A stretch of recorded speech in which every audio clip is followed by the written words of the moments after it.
अस्सलाम वालेकुम, आदाब। मैं डॉक्टर मोहम्मद सोहेल औरंगाबाद से, डायबिटोलॉजिस्ट, शिफा हॉस्पिटल शाह बाजार, associate professor IMSR medical college.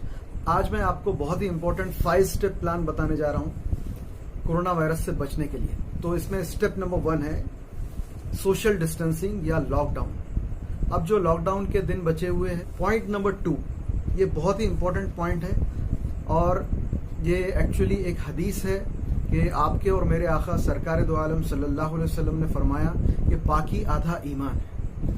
तो इससे हमको क्या सबक मिलता है? पाकी आधा ईमान है, यानी हमको हमारे हाथ भी साफ रखना है और अपने सराउंडिंग को भी साफ रखना है। हैंड हाइजीन के वीडियो में पहले भी आपको बता चुका हूं। अब आपको इसमें क्या करना है कि अपने सराउंडिंग को भी साफ रखना है, बिल्कुल साफ रखना है।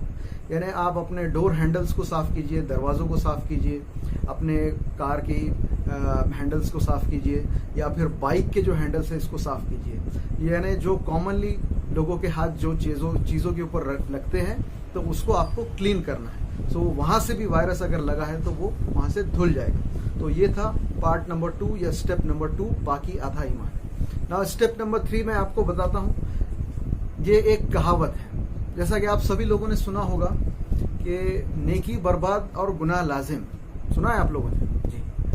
यानी मैं आपको एक चीज की तरफ इशारा करना चाहता हूं कि आप कोई ऐसा नेकी का काम ना करें जिसकी वजह से आपको गुनाह लाजिम हो जाए। मैं आपको बोलना चाहता हूं कि सभी रिलीजियस गैदरिंग अभी गवर्नमेंट के ऑर्डर से बंद है और माशाल्लाह आप बहुत ही अच्छी तरीके से इसका पालन कर रहे हैं। एक ऑर्डर के ऊपर पूरी मस्जिदें बंद हैं। मैंने अपने जिंदगी में कभी भी यानी रमजान में नमाजें अपने घर में अदा नहीं की, मगर क्योंकि ये एक महामारी है और ये एक पैंडेमिक से देश गुजर रहा है तो हम उसका एक सरकार के ऑर्डर का पालन करते हुए नमाजें घर के अंदर पढ़ रहे हैं। मगर मैं ये उन लोगों को कहना चाहूंगा कि अगर कोई ऐसे कर रहा है कि घर के ऊपर कोई रिलीजियस गैदरिंग कर रहा है या फिर नमाज पढ़ने की कोशिश कर रहे हैं, मुझे नहीं लगता कोई ऐसे कर रहे हैं। अगर कोई कर भी रहे हैं तो प्लीज ऐसे मत कीजिए। आप क्या करेंगे, आप इसको एक नेकी समझ के करेंगे।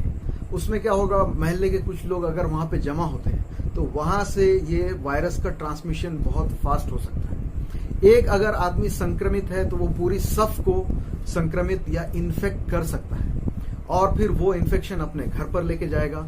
उनके वालिदैन की उसकी वजह से तबीयत खराब हो सकती है और किसी का इंतकाल भी हो सकता है। तो आपका ये एक एक्ट या एक अमल जो आप नेकी समझ के कर रहे थे वो गुनाह का बायस भी बन सकता है।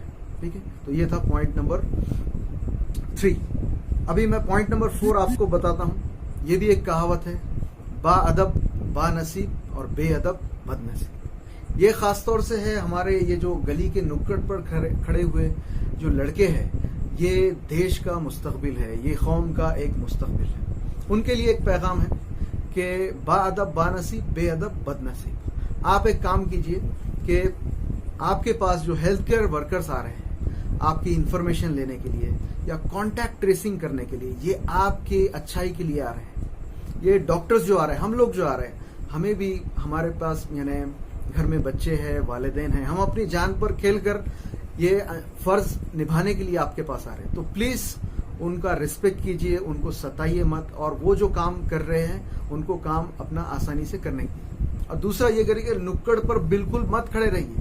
ये इसमें ना कोई दीन का फायदा है ना दुनिया का फायदा, आप बस वक्त को बर्बाद कर रहे हैं। और नुक्कड़ के ये लड़के अपने वालिदैन के रखवाले भी बन सकते हैं। कैसे बन सकते हैं? यानी आप अगर नुक्कड़ पे नहीं खड़े रहते तो आप इन्फेक्ट नहीं होंगे कोरोना वायरस से, आप इन्फेक्ट नहीं होंगे तो आपके वालिदैन इन्फेक्ट नहीं होंगे कोरोना वायरस से। तो इसी तरह आप अपने वालिदैन की जान को बचा सकते हैं। ये था पॉइंट नंबर 4।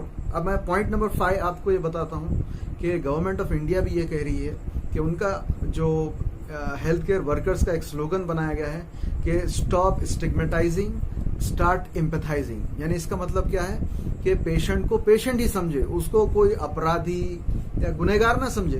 यानी हम लोग आमतौर से क्या हो रहा है, अरे फलां को कोरोना वायरस हो गया, फलां को, उसको हम ऐसे बता रहे हैं जैसे कोई बहुत ही बड़ी क़यामत आ गई। तो उसकी वजह से क्या होता है कि अब एक दूसरा जो पेशेंट है उसमें जो कोरोना वायरस के लक्षण है तो वो पेशेंट सामने नहीं आता और वो पेशेंट क्या कर रहा है, अपने बीमारी को छुपा रहा है।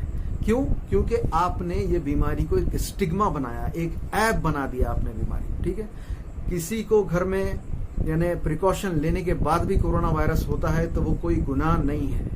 अगर कोई लॉकडाउन का पालन नहीं कर रहा है, उसको कोरोना वायरस हो रहा है और वो बीमारी को छुपा रहा है, हेल्थ केयर वर्कर को नहीं बता रहा है, तो ये जरूर एक गुनाह है और ये एक क्राइम भी है। तो आई होप आप लोग सब ये मेरी बताई हुई 5 बातों का ख्याल रखेंगे और ये 5 स्टेप्स के ऊपर अमल करेंगे। तो आपसे ये उम्मीद है, मैं अपील करता हूं कि आप ये बात खुद भी अमल करें और दूसरों तक भी पहुंचाएं। चलिए, अस्सलाम वालेकुम।